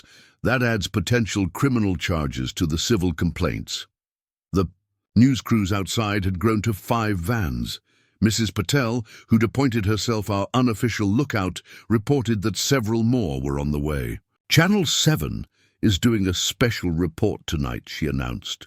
"They're calling it Paradise Lost: Discrimination in Luxury Communities." I gathered everyone's attention. "Listen, we need to be strategic about this. The media attention can help our cause, but it can also spiral out of control. We need to present a united front." "What about the criminal charges?" someone asked. "The vandalism and assault?" "Those are just the beginning," I explained. "The evidence we've gathered suggests multiple criminal violations: misappropriation of funds, filing false reports, criminal conspiracy in discriminatory housing practices. But our focus needs to be on systematic change, not just punishing Patricia." The discussions continued through lunch, which had become a community affair, with neighbors bringing dishes that would have been banned under Patricia's ethnic food odor restrictions. Mrs. Patel's curry sat next to Mrs. Chen's dumplings and Mrs. Rodriguez's enchiladas, a literal taste of the diversity Patricia had tried to suppress. Around 2 o'clock, we received word that Patricia had been released on bail. Winston Blake had issued a statement claiming she was the victim of a coordinated campaign of harassment by hostile elements in the community. "Classic Blake strategy," I told the gathered neighbors. "He's trying to flip the narrative, make Patricia the victim, But we have something he doesn't expect: documented evidence of systematic discrimination over years. The afternoon brought more revelations. Sarah, Patricia's former assistant, had provided access to emails showing Patricia had coordinated with other HOA presidents in neighboring communities to share lists of undesirable potential buyers. This wasn't just about Cypress Grove anymore. It was a network of discrimination. "We're looking at a potential multi-community class action," Judge Martinez observed. "This could set precedents for HOA reform across the state." As the day progressed, our house had become an unofficial command center. In the kitchen, residents worked on documenting their experiences with Patricia's discrimination. The dining room had become a legal research center, with volunteers organizing evidence and preparing statements. Even our twins had gotten involved, creating a timeline of Patricia's actions on a large whiteboard. The most powerful moment came when Mrs. Rodriguez shared a recording she'd kept secret for 2 years. A conversation where Patricia explicitly told her that certain cultural practices weren't welcome in Cypress Grove. The recording had brought Mrs. Rodriguez to tears at the time. Now it would serve as crucial evidence. By evening, we had compiled enough documentation to support not just criminal charges against Patricia, but a comprehensive civil rights case that could reshape HOA governance. But we also faced our first counterattack. Patricia's supporters had begun a social media campaign claiming the whole thing was a liberal attack on community values. The emergency HOA board meeting was scheduled for 7 p.m. at the local community college auditorium, our usual meeting space being too small for the crowd we expected. By 6:30, the parking lot was full, and residents were still streaming in. Local news crews had set up outside, interviewing homeowners about their experiences under Patricia's leadership. Inside, the atmosphere was electric. The remaining board members sat at a table on stage, looking both nervous and relieved. Patricia's chair sat conspicuously empty. Winston Blake had sent notice that his client wouldn't attend, claiming concerns for her safety, a theatrical touch that fooled no one. Barbara Thompson, now acting as interim board president, called the meeting to order. "First," she began, her voice shaking slightly, "on behalf of the board, I want to apologize. We failed this community by enabling Patricia's discriminatory practices. We should have spoken up sooner." The room fell silent. This was unprecedented. HOA board members actually admitting responsibility. "Second," Barbara continued, stronger now, "we're announcing several immediate changes. All fines issued under Patricia's leadership are suspended pending review. The community center pool and all facilities are reopened to all residents, and all of Patricia's unofficial guidelines are immediately revoked." A cheer went up from the crowd. Parents hugged their children. The swim team members, including our twins, were practically bouncing in their seats. "But most importantly," Barbara said, "we're calling for a complete board election. This community needs new leadership, new perspectives, and a commitment to equality that we failed to provide." I stood up. "Before we proceed with nominations, I think we need to address the legal implications of recent events.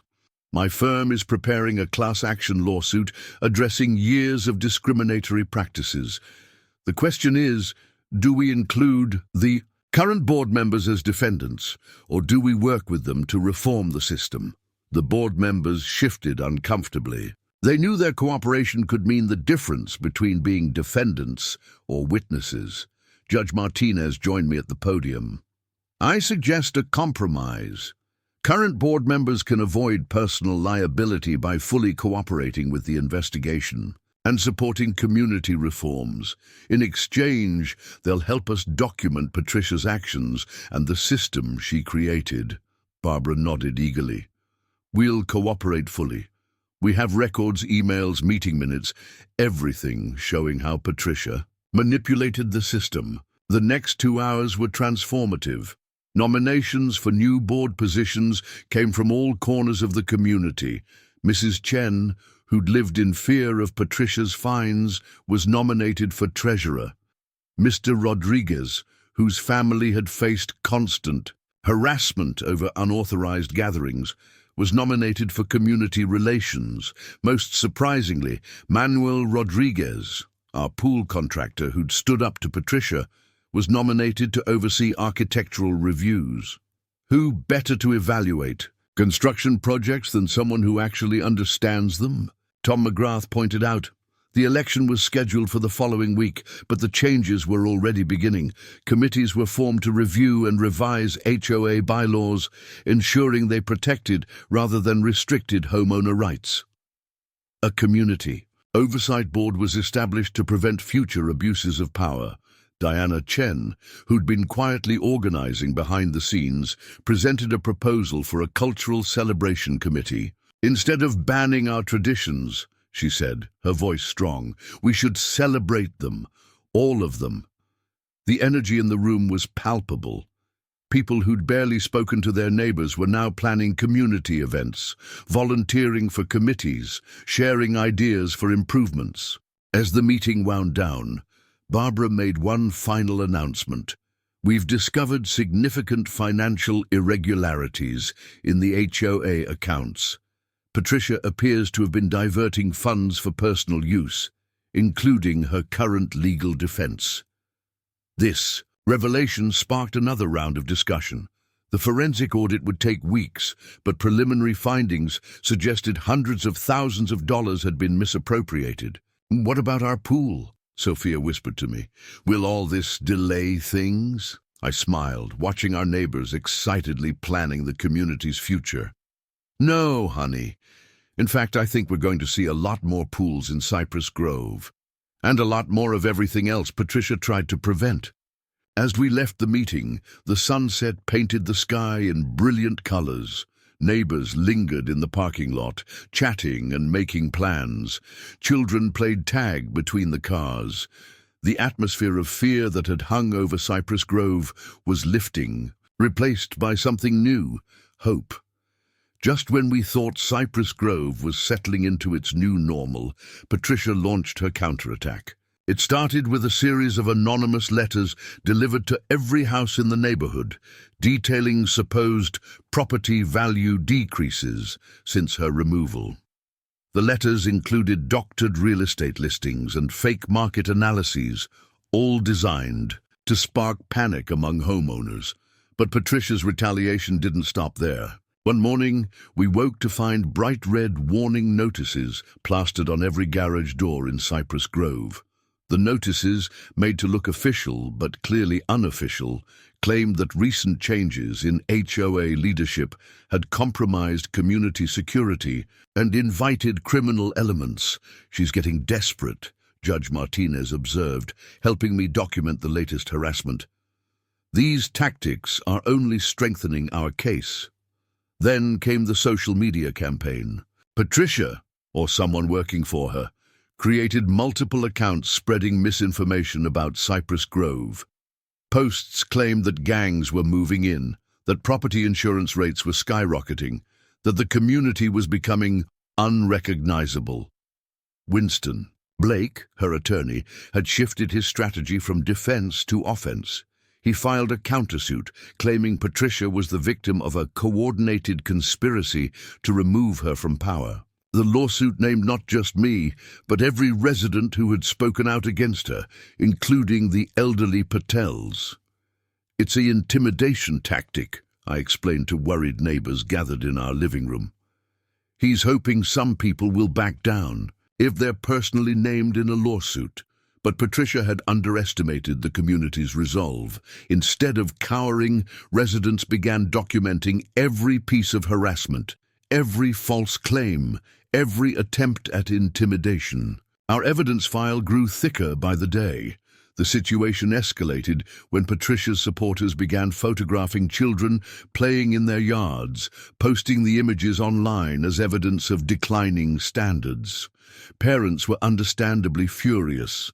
She's crossed another line, Diana Chen declared, showing me photos of her children that had been posted with inflammatory captions. This isn't just harassment anymore. It's endangering our kids. We filed for an emergency restraining order, not just for my family, but for the entire community.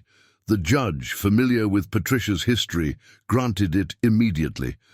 Patricia and her supporters were legally barred from photographing residents or posting about them online. But Patricia found other ways to retaliate. The community's maintenance contracts were mysteriously cancelled.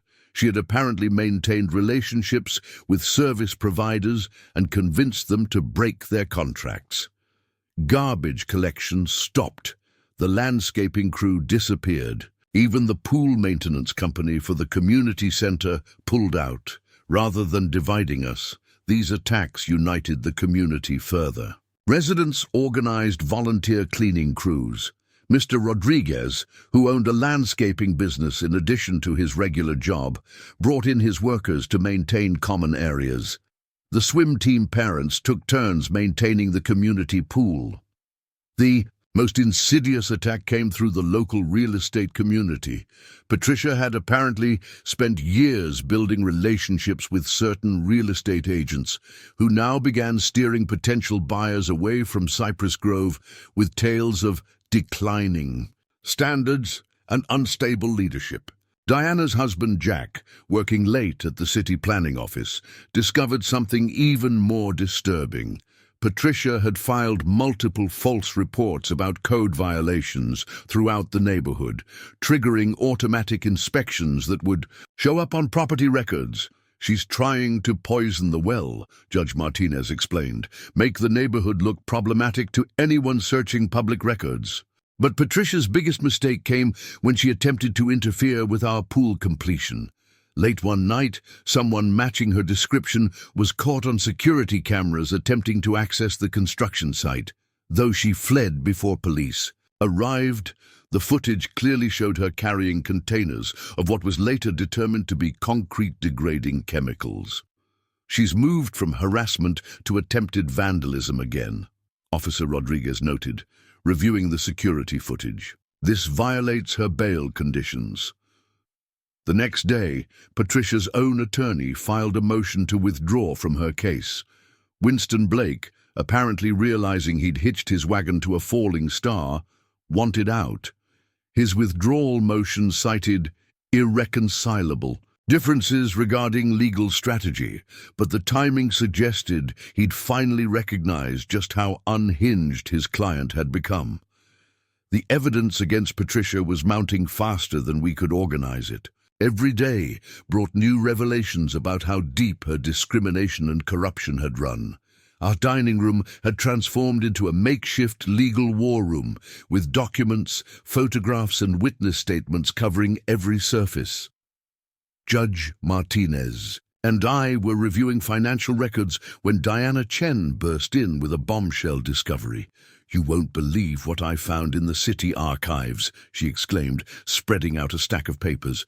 "Patricia didn't just discriminate against current residents. She had a whole system for screening potential buyers." The documents revealed a shocking pattern.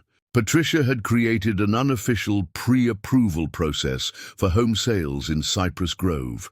Through her network of corrupt real estate agents, she would obtain personal information about potential buyers, including racial background, family, status, and religious affiliation, before they could even view properties. "Look at these emails," Diana pointed to highlighted sections. She used code words. Community fit meant white. Traditional family meant no single parents. Appropriate culture meant no immigrants. The evidence was damning. Patricia had effectively created a modern-day redlining system, all while maintaining plausible deniability through carefully coded language. But the real breakthrough came from an unexpected source. Gerald, Patricia's former HOA lawyer, had finally grown a conscience. He arrived at my house carrying 3 external hard drives and a look of profound guilt. "I should have done this years ago," he said, setting the drives on my desk. "Patricia made me keep separate records, official ones for the HOA and private ones tracking what she called demographic management. The drives contained years of emails, spreadsheets, and documents detailing Patricia's systematic discrimination. She had maintained detailed profiles on every resident, including photographs of their families, notes about their ethnic backgrounds, and even recordings of their conversations at HOA meetings. She was obsessed with control, Gerald explained, his hands shaking as he pulled up files. She kept tabs on everything: which children played together, what languages people spoke at home, what kind of food they cooked. She used this information to target families with selective enforcement. The financial records were equally damning. Patricia hadn't just embezzled HOA funds for her legal defense. She'd been running a complex scheme for years. She used HOA money to pay informants, hire private investigators to follow residents, and maintain her network of discriminatory real estate practices. Tom McGrath, reviewing construction records, discovered another layer of corruption. She was getting kickbacks from certain contractors, he explained, pointing to suspicious patterns in billing records. Any company that wouldn't participate in her discrimination got blacklisted. The evidence implicated others beyond Patricia. Several real estate agents had actively participated in her screening system. Some city employees had helped her expedite or delay permits based on her preferences. Even certain bank employees had assisted by flagging mortgage applications from undesirable buyers. This is bigger than just HOA discrimination, Judge Martinez observed. We're looking at potential violations of federal housing law, civil rights statutes, and banking regulations. Sarah, Patricia's former assistant, provided another crucial piece of evidence. She had secretly recorded meetings where Patricia explicitly discussed her strategies for maintaining what she called neighborhood character. She was careful about what she put in writing, Sarah explained, playing the recordings. But in person, she was explicit about wanting to keep certain types out. She called it cultural quality control. The recordings were chilling. Patricia could be heard instructing board members on how to use selective enforcement to drive out undesirable residents. She detailed strategies for using fines, inspections, and harassment to make targeted families feel unwelcome. Make sure the Rodriguez family gets cited every time they have more than 2 cars in their driveway, Patricia's voice commanded in one recording. Check the Chen's garbage bins for recycling violations. The Patels need weekly inspections for cooking odors. Manuel, taking a break from pool construction, provided his own evidence. She tried to bribe me, he revealed, playing a voicemail from Patricia. Offered to put my company on her preferred contractor list if I would refuse services to certain residents. As we organized the evidence for the Civil Rights Division of the State Attorney General's office, patterns emerged, showing that Patricia's discrimination wasn't just personal prejudice. It was a calculated system designed to maintain what she saw as racial and cultural purity in Cypress Grove. The final confrontation with Patricia came sooner than we expected. State investigators, armed with our evidence, had obtained search warrants for her home and office. But when they arrived at her house early Thursday morning, they found her frantically shredding documents in her garage. I received the call from Officer Rodriguez just after dawn. "Mrs. Morrison, you might want to get down here. She's barricaded herself in her home office, and she's demanding to speak with you specifically."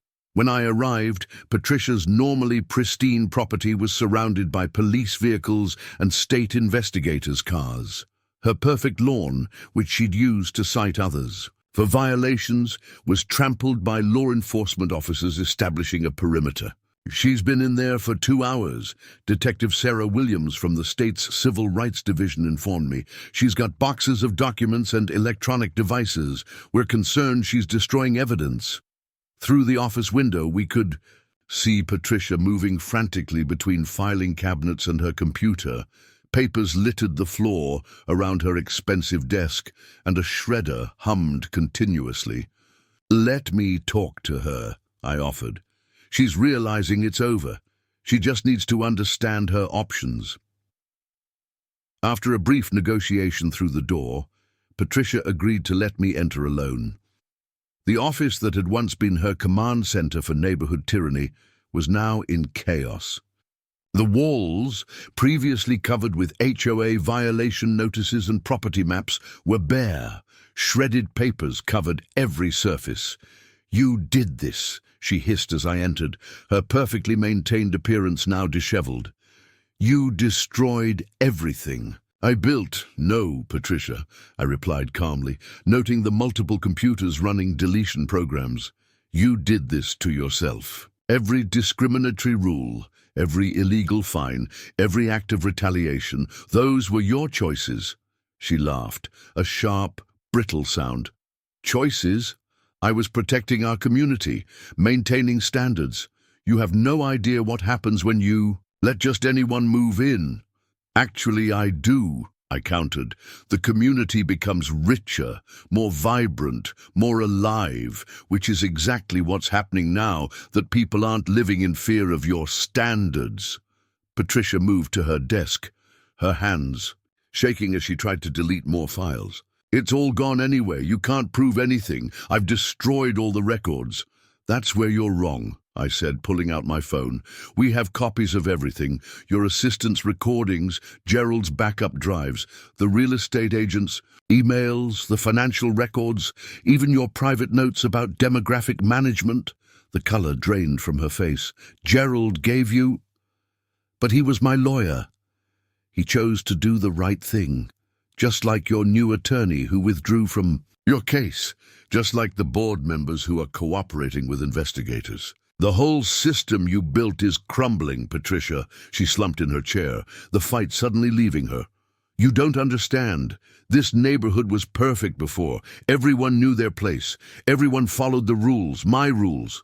Your rules were illegal," I stated firmly. "And now you're facing serious charges: discrimination, harassment, financial fraud, evidence tampering. The only question is, do you want to make this worse by continuing to destroy evidence?" Through the window, we could see more state investigators arriving. Patricia watched them with growing despair. "What's going to happen to Cypress Grove?" she whispered, more to herself than to me. "It's going to thrive," I answered. "Families will play in their yards without fear. Children will swim in pools without being cited for noise violations. People will celebrate their cultures openly. The community will be stronger because of its diversity, not in spite of it." Patricia stared at her computer screen, still running its deletion program. With trembling fingers, she pressed the stop button. "They'll all blame me," she said quietly. "They already do," I confirmed. "But right now, you have a choice. Continue destroying evidence and face additional charges, or cooperate and help make this right." For a long moment, she sat silently. Then, slowly, she reached into her desk drawer and pulled out a USB drive. "This has everything," she admitted. "All the records, all the communications, all the systems I created. I kept it as insurance, in case anyone ever tried to challenge my authority." As she handed me the drive, years of power and control seemed to drain from her body. Outside, Detective Williams was giving orders to her team. "It's time, Patricia," I said gently. "Let's end this properly." The transformation of Cypress Grove didn't happen overnight, but the changes were profound.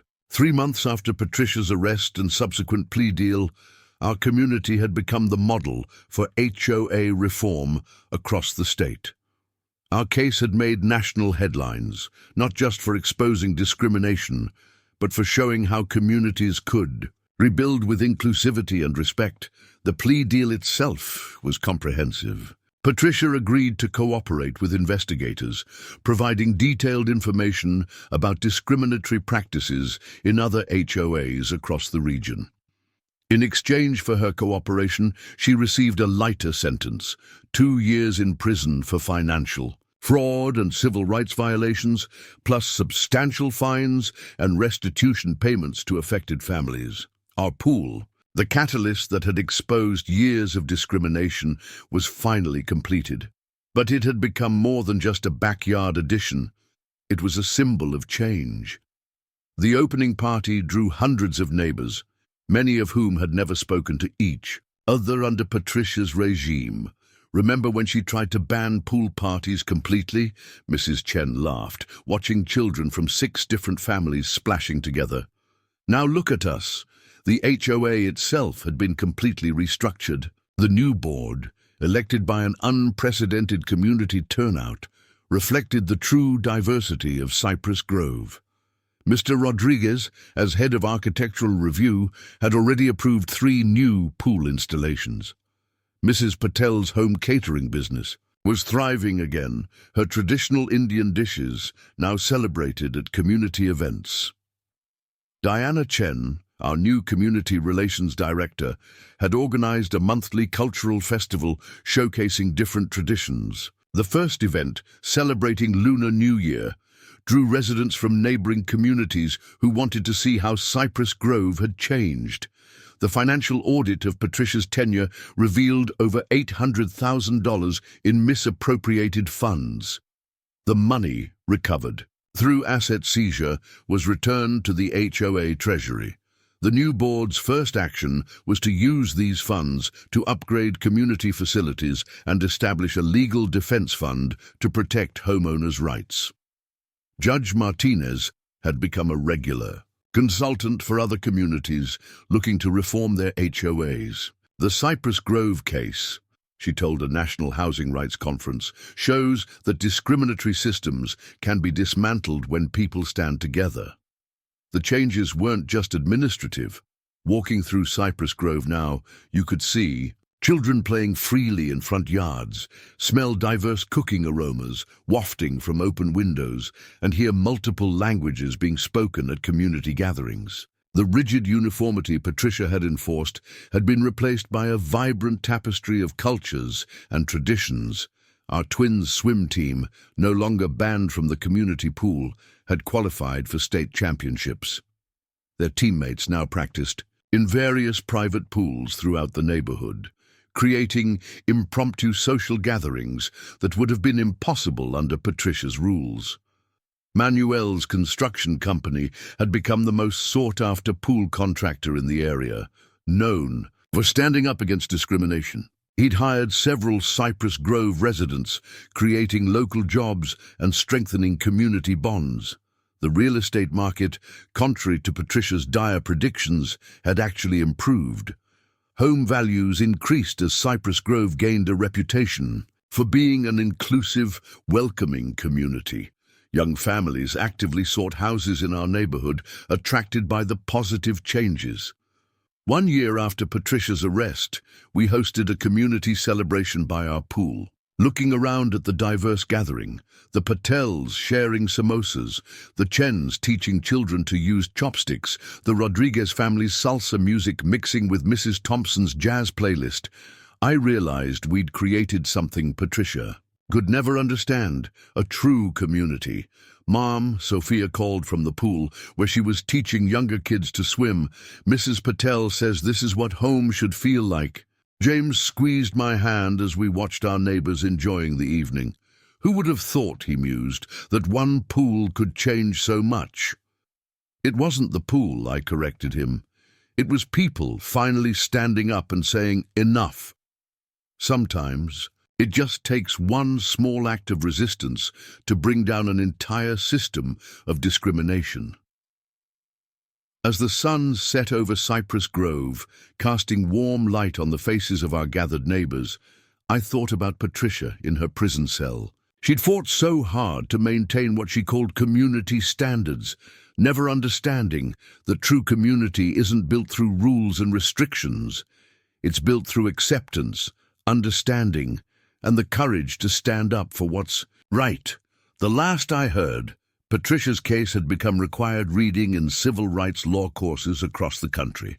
But the real legacy wasn't in legal textbooks. It was in the sound of children laughing freely, the sight of diverse families sharing meals, and the knowledge that our community had not just survived discrimination, but emerged stronger for having fought it. "Ready for another swim?" James asked, nodding toward the pool where our neighbors were still enjoying the evening. "Always," I smiled, heading toward the water that had started it all. Up next, you've got two more standout stories right on your screen. If this one hit the mark, you won't want to pass these up. Just click and check them out.